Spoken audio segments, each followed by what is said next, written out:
শুরু করব। আচ্ছা, আমরা আজকে এখানে আমাদের পরিষদীয় দলের পক্ষ থেকে এখানে জাভেদ আহমেদ খান, এখানে মোহাম্মদ গোলাম রব্বানি, এখানে আকরুজ্জামান, প্রসূন ব্যানার্জি, রেয়াত হোসেন সরকার এবং আমরা আজকে এখানে সন্দীপন শাহ তার বাড়িতে আমরা এখানে এসেছি। প্রাক্তন বিধায়ক স্বর্ণকমল সাহা তারই বাড়িতে আমরা বসে রয়েছি। আপনারা সকলেই জানেন, দেখেছেন যে গতকাল এন্টালি বিধানসভা কেন্দ্রে বিজেপির যিনি প্রার্থী ছিলেন, পরাজিত প্রার্থী প্রিয়াঙ্কা টিবরেওয়ালের নেতৃত্বে প্রাক্তন বিধায়ক স্বর্ণকমল সাহা এবং আমাদের পরিষদীয় দলের অন্যতম ডেপুটি লিডার সন্দীপন সাহার বাড়ির সামনে অন্য বিধানসভা ক্ষেত্র থেকে লোক নিয়ে এসে সকালবেলা 8:30টার সময় থেকে একটি অরাজক পরিস্থিতি সৃষ্টি করার চেষ্টা করা হয়। আমরা ইতিমধ্যেই সন্দীপন গতকালই নিউ মার্কেট থানায় ফরমাল কমপ্লেন করা হয়েছে।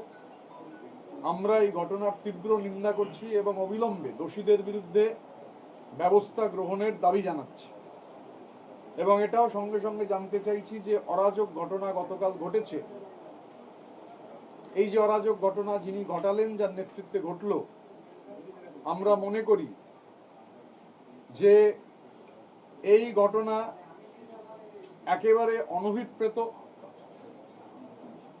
এই ঘটনা যিনি ঘটিয়েছেন আমাদের মনে হয় যে তার বলা উচিত, বা আমরা রাজ্যের মাননীয় মুখ্যমন্ত্রী শুভেন্দু অধিকারী বা বিজেপির রাজ্য সভাপতি শ্রমিক ভট্টাচার্য, আমাদের মনে হয় নিশ্চিতভাবে এই ধরনের ঘটনায় তারা এই ধরনের ঘটনাকে সমর্থন করবেন না। কিন্তু যে ঘটনা ঘটেছে এই ঘটনা উদ্বেগজনক। একজন নির্বাচিত বিধায়ক, পরিষদীয় দলের ডেপুটি লিডার, তার বাবা প্রাক্তন বিধায়ক, তার বাড়ির সামনে যে ঘটনা কালকে, এই ঘটনায় যারা ছিলেন এবং সিসিটিভির ফুটেজ রয়েছে, যারা এই ঘটনার সঙ্গে যুক্ত ছিলেন তাদের বিরুদ্ধে দৃষ্টান্তমূলক ব্যবস্থা গ্রহণ করবার জন্য আমরা প্রশাসনের কাছে অনুরোধ জানাই। কেননা এটা গণতন্ত্রের জন্য সুখকর নয় স্বাভাবিকভাবে। এবং এটা বলতে হবে যে প্রিয়াঙ্কা টিবরেওয়াল তিনি কি রাজনৈতিকভাবে নাকি ব্যক্তিগত ক্যাপাসিটিতে এই ঘটনা ঘটিয়েছেন।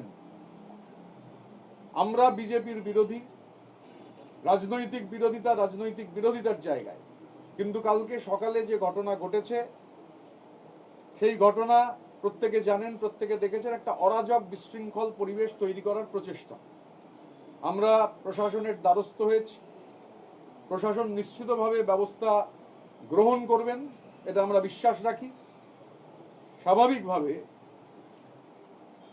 গতকালের ঘটনার যা ফুটেজ আমরা পেয়েছি, যেভাবে সকাল থেকে, এবং এখানে এই যে বিধানসভা কেন্দ্র যেখানে আমরা বসে রয়েছি, এটা এন্টালি বিধানসভা কেন্দ্র নয়, এটা চৌরঙ্গী বিধানসভা কেন্দ্রের অন্তর্গত। অন্য জায়গা থেকে, বহু দূর থেকে এইরকম কিছু লোক এনে এই বিশৃঙ্খলা, আমরা মনে করি এই বিশৃঙ্খলা সৃষ্টির চেষ্টা গণতন্ত্রের জন্য ক্ষতিকারক। গণতন্ত্রে বিরোধীদের কণ্ঠস্বর, বিরোধীরা তাদের কথা বলবেন, তাদের রাজনীতির কথা, বিরোধীরা জোরালোভাবে, আমরা আমাদের কথা বলবো। কিন্তু সেখানে যেভাবে কালকে এখানে সকালবেলার এই অরাজক পরিস্থিতির তৈরির চেষ্টা হয়েছে, যিনি বা যারা করেছেন তাদের দায় নিতে হবে। এবং আমরা বিশ্বাস করি প্রশাসন নিশ্চিতভাবে, একজন নির্বাচিত বিধায়ক, একজন প্রাক্তন বিধায়ক, তাদের বাড়ির সামনে যে ঘটনা ঘটাবার চেষ্টা হয়েছে, প্রশাসন নিশ্চিতভাবে ব্যবস্থা নেবে। আমরা গতকালও প্রশাসনের সঙ্গে দেখা করেছিলাম, গতকাল সন্দীপন কমপ্লেন করেছে। আমরা ওয়েট করতে চাই, যদি ব্যবস্থা গ্রহণ না হয় তাহলে নিশ্চিতভাবে আমরা তারপর আলোচনা করে আমাদের পরবর্তী পদক্ষেপ ঠিক করব।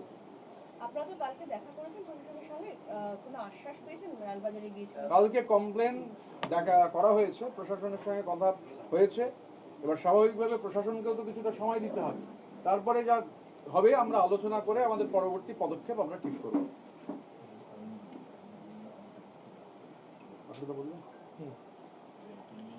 আমরা আজকে আপনাদের মাধ্যমে রাজ্যের বিজেপির যিনি সভাপতি শ্রমিক ভট্টাচার্য মহাশয় খুব ভালো ভালো কথা বলছেন সংবাদ মাধ্যমে, আপনাদের মাধ্যমে বাংলার মানুষের কাছে ভালো ভালো কথাবার্তা দিচ্ছেন।